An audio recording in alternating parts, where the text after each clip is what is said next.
Hello everyone. आज का जो अपना टॉपिक है वो है केमिकल काइनेटिक्स। इससे पहले अपन ने सॉल्यूशन चैप्टर है वो कंप्लीट कर लिया है। केमिकल काइनेटिक्स स्टार्ट करते हैं आज से।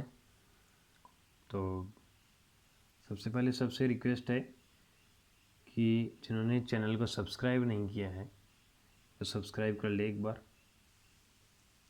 और इस वीडियो को ज़्यादा से ज़्यादा शेयर और लाइक करें। और जो भी डाउट वगैरह है वो आप कमेंट में लिख सकते हैं। ठीक, तो केमिकल काइनेटिक्स, इसके अंदर अपन क्या पढ़ने वाले हैं। काइनेटिक्स का मतलब होता है मोशन।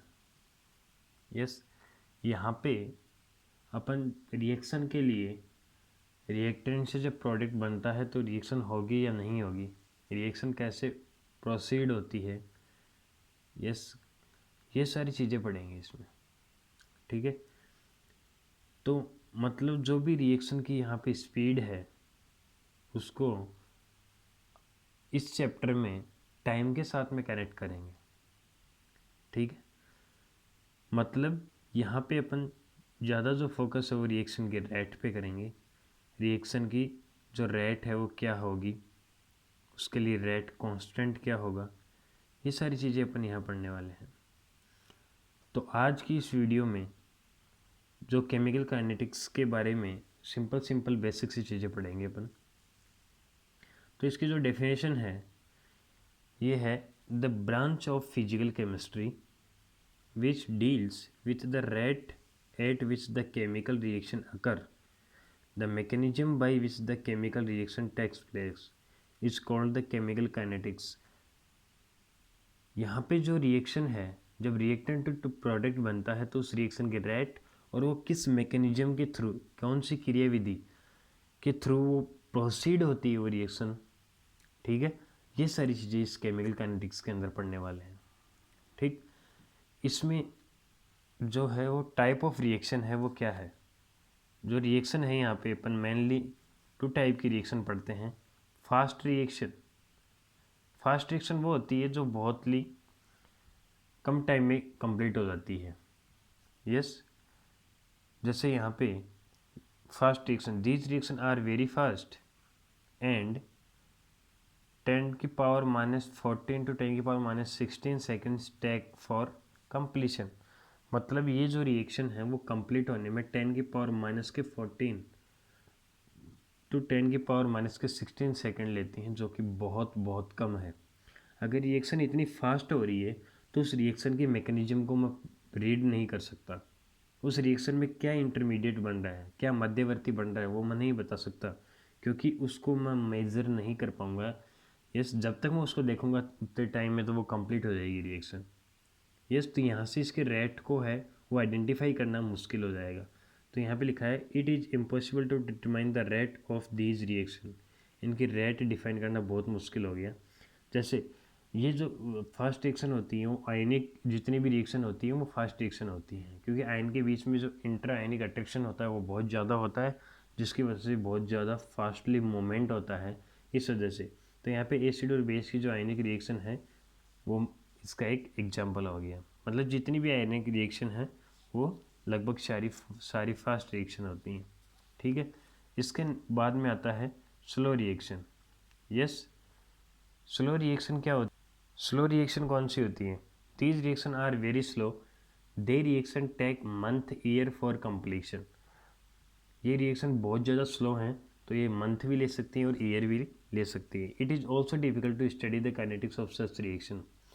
लेकिन यहाँ पे भी इसको स्टडी करना मुश्किल है। क्यों? क्योंकि कई रिएक्शन ऐसी हो रही हैं जिनको 100 ईयर है वो कंप्लीशन में लग रहे हैं, कि 100 साल है वो उसको पूरे होने में लग रहे हैं। तो उसकी मेकनिज़म को आइडेंटिफाई करने के लिए 100 साल तक कौन जिंदा रहेगा। यस, तो वहाँ पे उन रिएक्शनों को भी डिटरमाइन करना मुश्किल हो जाएगा। तो it is also difficult to study the kinetics of such reaction. मतलब कौन सी रेट से वो रिएक्शन कंप्लीट हो रही हैं। ठीक है, तो उसके बारे में अपन आइडेंटिफाई नहीं कर सकते। ठीक, ये वेरी स्लो रिएक्शन हो जाती है। जैसे H2+O2 से रूम टेम्परेचर पे H2O, ये बहुत ज़्यादा स्लो रिएक्शन है। दूसरी चीज़, ये रिएक्शन है वो इम्पॉसिबल है। मतलब अगर आप H2 और O2 को मिक्स करोगे तो वहाँ पे H2O नहीं बनता है कभी भी। यस, अपन पढ़ते हैं कि हाँ H2 प्लस O2 से H2O बनता है, बट अगर इसको प्रैक्टिकली देखा जाए तो ये कभी भी इसका फॉर्मेशन नहीं होता है, वरना तो अपन बहुत सारा वाटर बना सकते थे। यस, तो यहाँ पे ये रिएक्शन है वो इम्पॉसिबल होती है, लेकिन फिर भी अपन पढ़ते हैं और ये बहुत ज़्यादा स्लो रिएक्शन है। ठीक है, अपन पढ़ते हैं average rate of reaction. Yes, औसत अभिक्रिया की औसत दर हिंदी में। एवरेज रेट क्या होती है?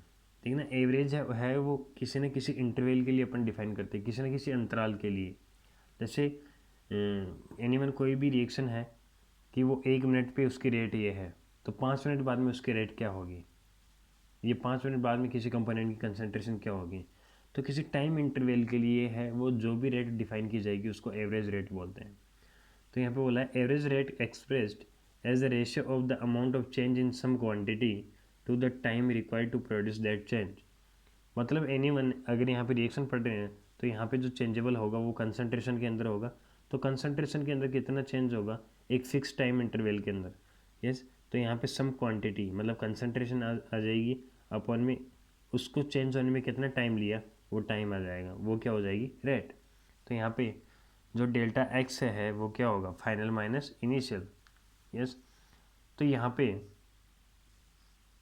जैसे एनीवन कोई भी रिएक्शन होती है तो वहाँ पे रिएक्टेंट की कंसंट्रेशन है वो टाइम के साथ में डिक्रीज होती है और प्रोडक्ट की जो कंसंट्रेशन है वो टाइम के साथ में इंक्रीज होती है। ये तो आपको पता है क्योंकि इनिशियल टाइम में मेरे पास में रिएक्टेंट होता है और रिएक्टेंट के मॉलिक्यूल रिएक्ट करके प्रोडक्ट में कन्वर्ट होंगे, तो इनिशियल टाइम में ओनली रिएक्टेंट होता है, प्रोडक्ट की कंसंट्रेशन जरूरी होती है।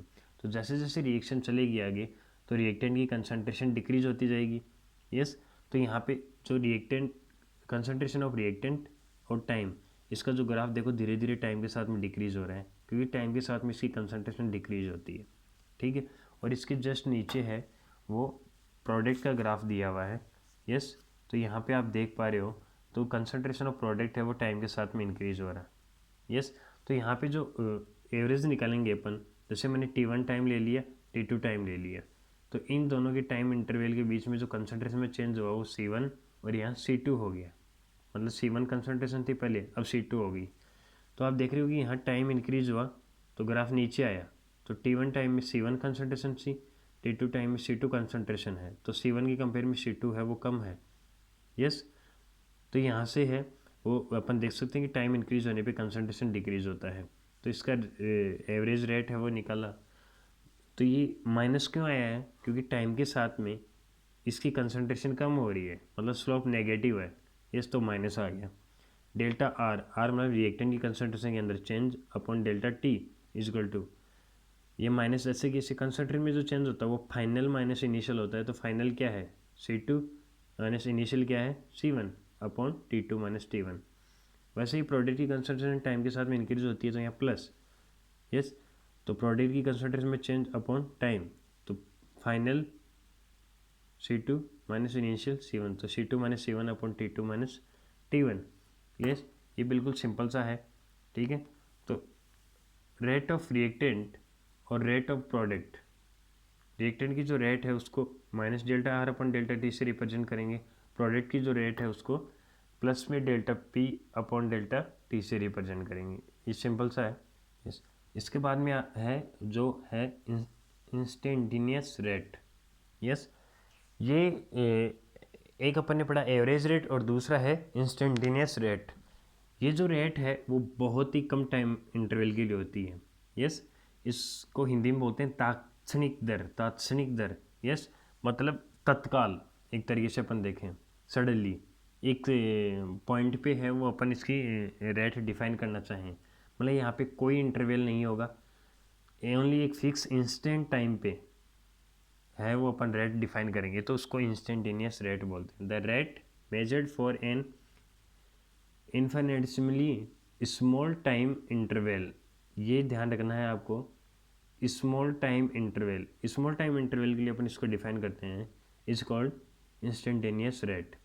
रिएक्टेंट के लिए पढ़ते हैं तो आर इंस्टेंटेन इजल टू, यहाँ पे देखो चेंज कुछ नहीं है, वहाँ पे आपने लिखा था डेल्टा, डेल्टा का साइन लगाया था यहाँ पे, delta R upon delta T average rate में, यहाँ पे लगाया D R upon D T. ठीक है ना, डेल्टा और डी में क्या चेंज होता है, जो डेल्टा आता है, जो डेल्टा आता है आपने एवरेज रेट में लिखा, ये एक टाइम इंटरवल के लिए, मतलब यहाँ पे एक लॉन्ग रेंज होती है, समझ में आ रहा है, मतलब जो इंटरवल होता है वो बहुत ज़्यादा होता है, बट जो डी है वो स्मॉल डिफरेंस के लिए आता है, मतलब यहाँ पे बहुत ही कम चेंज होगा।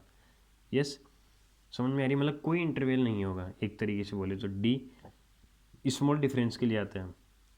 और जब स्मॉल डिफरेंस निकाला जाता है तो वहाँ पे मैथ्स में अपन पढ़ते हैं लिमिट। यस, थोड़ा बाय वालों का तो थोड़ा सा ध्यान रखना है।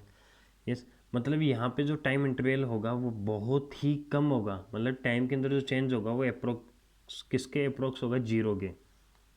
यस, जैसे मैंने बोल दिया कि फिक्स 1 सेकंड पे, तो अगर 1 सेकंड से आप इंटरवल लेते हो तो 2 सेकंड ये इंटरवल हो गया, बट अगर एक से आप 1.001 सेकंड तक बात करते हो तो वो एक हो गया, इसमें स्मॉल चेंज है। यस, तो वो निकालने के लिए अपन लिमिट का यूज़ करते हैं स्मॉल चेंज निकालने के लिए। तो delta T tends to zero, इसका मतलब ये हुआ कि जो टी है वो जीरो के अप्रोक्स है, मतलब ज़्यादा डिफरेंस नहीं है टाइम में। तो इसको लिखा माने minus D R upon D T.